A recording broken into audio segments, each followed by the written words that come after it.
Travel म्हटलं की आपल्या डोळ्यासमोर काय येतात ते सुंदर फोटोज, रील्स, परत माउंटन्स किंवा कुठले कुठले सुंदर कॅफेज.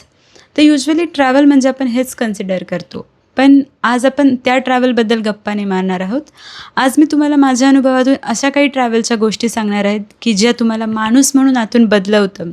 तर नमस्कार, मी शिवानी आणि आज आपण अशाच एका टॉपिकवर बोलणार आहोत की ट्रॅव्हलमधून अशा कुठल्या 5 गोष्टी आहे की ज्याने तुमचं आयुष्य खरं बदलू शकतं. कुठल्या 5 गोष्टी ज्या तुम्हाला आयुष्य जगण्यामध्ये हेल्प करेल. की जसं आता मी आणि नकुल भरपूर ट्रॅव्हल करतो, की त्याच्यातून आम्हाला काय अनुभव आले आणि त्या अनुभवांतून आम्ही काय शिकलो, हे मला आज तुम्हाला शेअर करायचं आहे. तर आजचा आपला पहिला लेसन नंबर 1 जो आहे तो आहे की गोष्टी प्लॅन कधीच नसता आणि तीच रियालिटी असते. कारण झालं असं की आमची सगळ्यात पहिली ट्रिप होते. मला अजून पण आठवतं, राजस्थानला जाणार होतो आम्ही, जयपूरला. सगळं वेल प्लॅन होतं. खूप आधीच तिकीट बुक केलेले होते आणि जवळपास ट्रेन ज्या टाईमला होती त्याच्यापेक्षा आम्ही 6-7 तास तरी घरातून लवकर निघालो होतो. पण निघाल्यापासून ट्रॅजेडी होत होती की आम्हाला लवकर ऑटो मिळाली नाही. ऑटो मिळाली तर पुढे जाऊन लवकर टॅक्सी जी होती ती लवकर निघत नव्हती, काहीतरी प्रॉब्लेम आला आणि नेमकं त्याच दिवशी मेगा ब्लॉक लागला आणि आम्हाला बँड्राला जायला ट्रेनसुद्धा लेट झाली. म्हणजे असं सगळं लेट होत गेलं आणि जसं आम्ही बँड्रा स्टेशनला पोहोचलो तसं लिटरली आमच्या डोळ्यासमोरून आमची ट्रेन गेली आणि मग दिला मी बॅग खाली ठेवून, म्हटलं आता काही ट्रिप होत नाही, आता ट्रिप कॅन्सल झालेली आहे. पण मग वरती तेव्हाच इंडिकेटरवर एक लागले की अजून एक ट्रेन आहे जी उदयपूरला जाणार होती आणि ती एक साधारण 2 तासात होती आणि ती त्याच स्टेशनवरून निघणार होती. मग आमच्याकडे 2 ऑप्शन्स होते की इधर आपण घरी जा, नाही तर मग जनरलच्या डब्यात ट्रॅव्हल करून जा. तर आम्ही म्हटलो की बॅग्स घेऊन रिटर्न घरी जाण्यापेक्षा आपण जनरलच्या डब्याने ट्रॅव्हल करू. आणि लेट मी टेल यू, तो आमच्या लाईफमधला बेस्ट एक्सपिरियन्स होता. कारण जेव्हा आम्ही बसलो आणि आमच्या कंपार्टमेंटमध्ये जितके पण लोक होते की ते इतके जास्त इंटरेस्टिंग होते. पण अनफॉर्च्युनेटली तेव्हा आमचं असं काही प्लॅन नव्हतं की आपण रेकॉर्ड करू गोष्टी वगैरे. तर माझ्याकडे कदाचित त्याचे फोटोज असतील पण त्याचे व्हिडिओज नाही आहे. आणि त्या कंपार्टमेंटमधला एकूण एक व्यक्ती मला अजूनही म्हणजे आयुष्यभर लक्षात पण राहणार आहे आणि आजही लक्षात आहे. आणि ती असं करत म्हणजे एक जण होता की जो खूप जास्त गप्पा मारत होता. एक माणूस होता की तो कंटिन्यू, म्हणजे मी तुम्हाला सांगते 12 तास तो फक्त ह्या पोझिशनला बसून त्याने ट्रॅव्हल केलेलं होतं. आणि खूप मजा येत होती की गर्दीच इतकी होती तर म्हणजे पाणी वगैरे यायला, खायला काही यायला चान्सेस नव्हते. पण तिथं समोर जे अंकल बसले होते ते आम्हाला प्रेमाने देत पण होते खायला. म्हणजे खूप फन होतं त्या ट्रॅव्हलमध्ये आणि असं करत करत आम्ही कधी राजस्थानला पोहोचलो कळलं पण नाही. तर यातून मला एकच सांगायचं आहे की गोष्टी खरंच कधी प्लॅन नसतात आणि आपल्या रिअल आयुष्यात पण तेच होतं की आपण एखादी गोष्ट एकदम परफेक्ट अशी विचार करतो की हां बाबा असं प्लॅननी करू, तशी एक्झिक्यूट करू, पण तसं कधीच होत नसतं. तर यातून आपण वर्स्टमध्ये वर्स्ट काय घडणार आहे त्या वर्स्टसाठी पण रेडी असलं पाहिजे आणि काही बेस्ट होणार आहे त्याच्यासाठी पण. So be always ready for your worst and admire the best. हा एक खूप महत्त्वाचा लाईफ लेसन आहे जो तुम्हाला नेहमी आयुष्यभर मदत करेल. दुसरा आणि महत्त्वाचा लेसन की कम्फर्ट झोन सोडल्याशिवाय तुम्ही स्वतःला ओळखत नाही. आता याचं सांगायचं झालं तर युजली तसे आम्ही खूप काही ट्रेक करत नाही कारण तितका वेळही नसतो, प्रत्येक वेळेस जमेल असंही होत नाही. तर मागच्या वर्षी असं झालं आणि पावसाळा सुरू झाला आणि आम्ही डिसाईड केलं की ट्रेक करू आणि ट्रेकसाठी लोकेशन पण असं निवडलं की जे महाराष्ट्रातलं सगळ्यात टॉपचं शिखर आहे, कळसूबाई. आधी वाटलं होऊन जाईल आपल्याकडून आणि नेमकं खूप दिवसानंतर त्याच दिवशी भरपूर असा पाऊस पडला. ट्रेक सुरू केलं तर पाऊसही वरतून चालू होता आणि काही लोक असे होते की जे थोडंसं पुढे जाऊन रिटर्नसुद्धा चालले होते. तेव्हा असं वाटलं काय करायचं, आपण इतकी रात्र आहे म्हणजे जायचं पण की नाही पुढे. बट नाही, डिसाईड केलं की जाऊया आपण वरती. आणि 1 तास झाला, 2 तास झाले, 3 तास झाले, आम्ही चालतोच आहे पण एंड पॉईंट कुठे येतच नव्हता. तर मग एक पॉईंटला मी पूर्णच थकून गेली. पूर्ण म्हटलं नाही आता नाही होऊ शकत, आता नाही जायचं. बट नकुल म्हटला की नाही आता आपण जाऊ, थोडंच राहिले असं. म्हणजे माझ्या कम्फर्टच्या बाहेर जाऊन थोडं करत करत अक्षरशः सकाळी 6 वाजता आम्ही तिथे पोहोचलो. आणि जेव्हा पोहोचलो आणि जसं उजाडलं तेव्हा पाऊसही थोडा थांबला आणि ते जे दृश्य होतं ते म्हणजे अविस्मरणीय होतं की तिथून जो काही नजारा दिसत होता, जो काही अनुभव होता, तो मी कदाचित तिथे शब्दातही व्यक्त करू शकत नाही. म्हणजे खूपच मस्त. तर मला त्या दिवशी वाटलं की कदाचित मी माझं कम्फर्ट झोनमध्येच राहिली असती, पुढे नसती गेली तर तो अनुभव मला नसता भेटला. आणि तसंच काहीसं घडलं दार्जिलिंग ट्रिपलासुद्धा, की असं बऱ्याचदा होतं आपल्याला काही लोकं आवडतात, काहींशी बोलावंसं वाटतं, पण आपण विचार करतो की बाबा समोरचा व्यक्ती माझ्याशी बोलेल का? तर मी त्याच्याशी बोलू, नको बोलू, बोलू, नको बोलू याच्यात निघून जातो तो टाईम. आणि प्रमिला आंटीसोबत असंच घडलं, की जसं तुम्ही माझ्या त्या व्हिडिओमध्ये बघितलं असेल आधीच्या, की म्हणजे एकदम अननोन होत्या. बोलता बोलता आमची ओळख झाली. त्या फक्त बोलल्या चल घरी, आणि मी त्यांच्याशी गेली. आणि त्या भेटीतून एक असं नातं मला मिळालं आहे की जे आयुष्यभर माझ्यासोबत राहणार आहे. अजूनही त्या माझ्या कॉन्टॅक्टमध्ये. आणि म्हणजे एकदम रक्ताच्या नात्यापलीकडे किंवा कुठलंही नातं नाही, पण एक अशीच एक ओळख, आणि जे खूप छान असं नातं मला त्या ट्रिपने दिलं आहे. आणि मी हाच विचार करत राहिली असते का ते विचारू की नको, बोलू की नको, तर कदाचित आमचं संभाषण झालंही नसतं. तर त्यातून आम्ही हेच शिकलो, आणि आपणही हेच शिकायला पाहिजे की जसं जोपर्यंत आपण आपला कम्फर्ट झोन सोडत नाही तोपर्यंत गोष्टी उलगडत नाही. कारण कम्फर्ट म्हणजे प्रत्येकाला आपल्याला काय सवय की आपण म्हणजे एक शेलमध्ये राहायची आपल्याला एक सवय लागली की, आणि त्या शेलमधून बाहेर नसतं निघायचं. आपण आपल्या भोवतीच एक बॉर्डर लाईन केलेली असते, आणि त्याच्या पलीकडे नसतं जायचं की बाबा मला एखादा बिझनेस सुरू करायचा आहे, मला एखादी नवीन गोष्ट शिकायची आहे, किंवा समजा मला एक यूट्यूब चॅनल चालू करायचं आहे. तर आपण स्वतःलाच एक्सक्यूज देत राहतो की नाही मला टाईमच नाही, मला जमेल की नाही, बिकॉज आपण स्वतःवर डाऊट घेत असतो. आणि आपण विचारच करत नाही का मी त्या पलीकडे जाऊ का.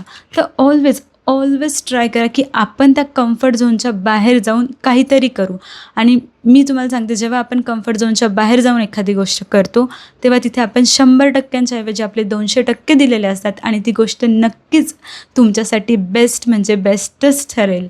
सो नेहमी ते कम्फर्ट झोनच्या बाहेर जाण्याचे ट्राय करा. तुम्हाला तुमच्या आयुष्याचा खरा योग्य मार्ग नक्कीच सापडेल. आजचा तिसरा लेसन म्हणजे जो अनुभवातूनच आला आहे हा पण, की कॅमेरानंतर आधी ते क्षण जगायला शिका.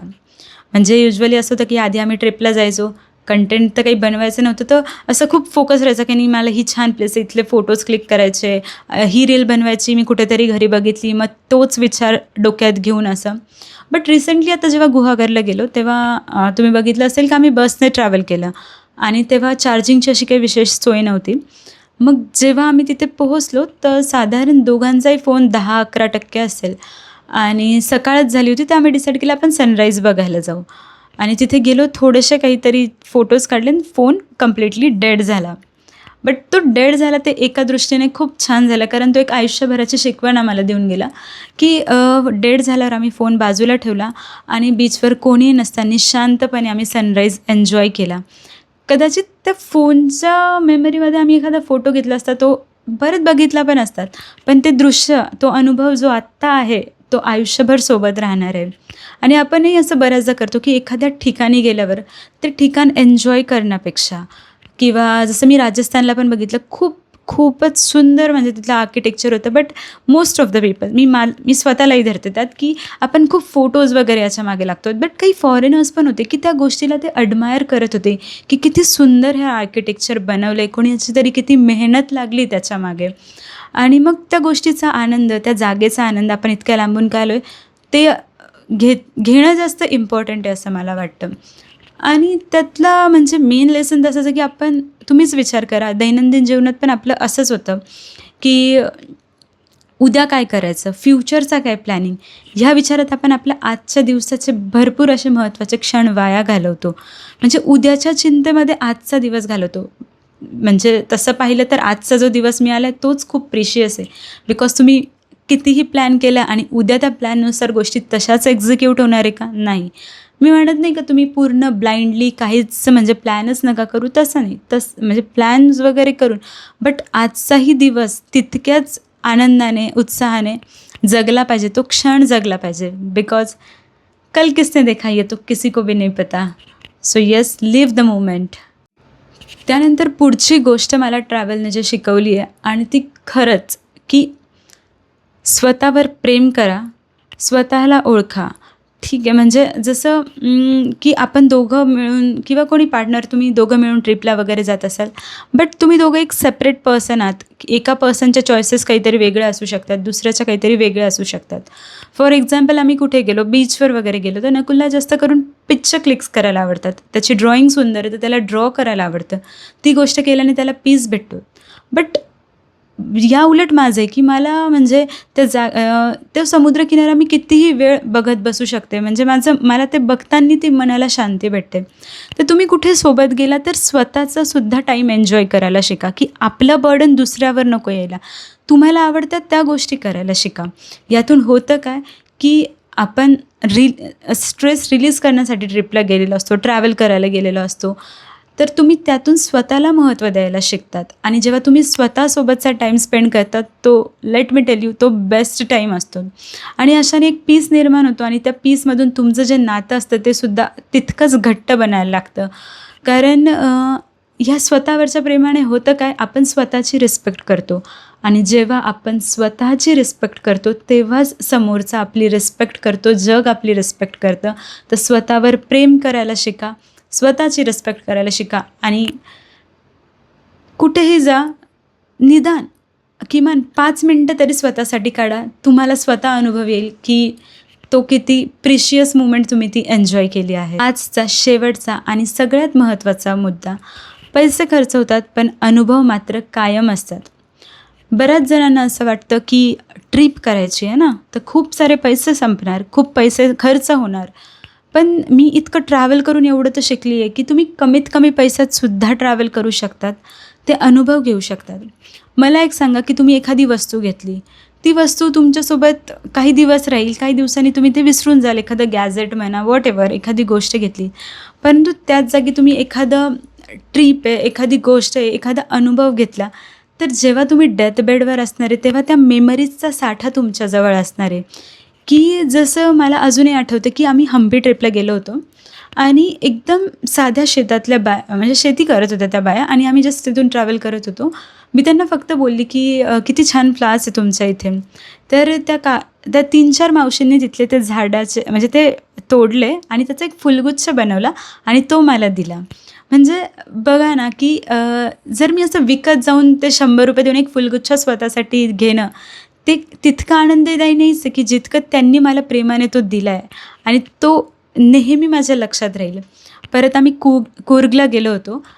तेव्हा नकुल खूप जास्त आजारी पडला होता. तिथे कोणीच ओळखीचं नव्हतं. भरपूर पाऊस चालू होता. मी स्वतःच इतकी घाबरली होती कारण ताप खूप अल्टिमेट लेवलचा होता. पण आमचे जे हॉटेलचे जे ओनर होते, साधा माणूस होता तो, साधा. पण तो इतका काळजी घेत होता. तो नित्यनियमाने विचारायला येत होता, तुम्हाला काही मेडिसिन्स हवं आहे का? कधीतरी जेवण पण घेऊन यायचा. परत तिथले हॉस्पिटल्स कुठे आहे वगैरे काय, म्हणजे कुठलीही त्याचं आमची पहिली ओळख होती, तरी तो इतका मदत करायला तयार होता. परत तसंच गुहागरला गेलो आम्ही. तर तेव्हा तर म्हणजे आपण मोठ्या-मोठ्या हॉटेल्समध्ये जातो, तर आपल्याकडे थोडे पैसे कमी असेल तर आपल्याला थोडंसं डिस्कम्फर्ट होतं किंवा तेही लोकं नाही ॲग्री करत. पण तिथे एक आंटी होते, काकू होत्या, जिथे आम्ही घावन खायला थांबलेलो. तर तिथे एक आजोबा येत होते, ज्यांच्याकडे काहीच पैसे नव्हते. त्यांना फक्त तिच्याकडून जेवण पाहिजे होतं. तर त्या काकू त्याला सकाळ, दुपार, संध्याकाळ म्हणजे त्याच्या काळजीने त्याला चहा, जेवण सगळं देत होत्या. आणि त्या जी गोष्ट बोलल्या ती खूप माझ्या मनाला लागली की पैसे कमवून मी कितीच मोठी होणार आहे, पण निदान 2 भाकरी खाऊन हा 2 दिवस जास्त जगेल. म्हणजे मला हा अनुभव नक्कीच म्हणजे ही शिकवण तर कोणीच दिली नसती की बाबा एखाद्याचं पोट भरवण्यापेक्षा कुठलंच मोठं दान पण नसतं आणि मनाला शांती पण नसते. आणि म्हणून कदाचित ते अन्नदान सगळ्यात श्रेष्ठ दान असंही म्हटलं आहे.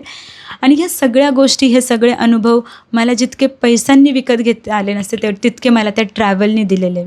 एक लेखक एकदम छान वाक्य बोललेले की ट्रॅव्हल म्हणजे एक पुस्तक आहे आणि जसं तुम्ही तिचं एक पेज उलगडणार, म्हणजे ते एक ठिकाण, तुम्ही एखाद्या ठिकाणी गेले म्हणजे तुम्ही तिथलं पेज उलगडले आणि तिथले एखादी एक्सपिरियन्स केलेली गोष्ट ती तुमची स्टोरी बिल्ड करतं.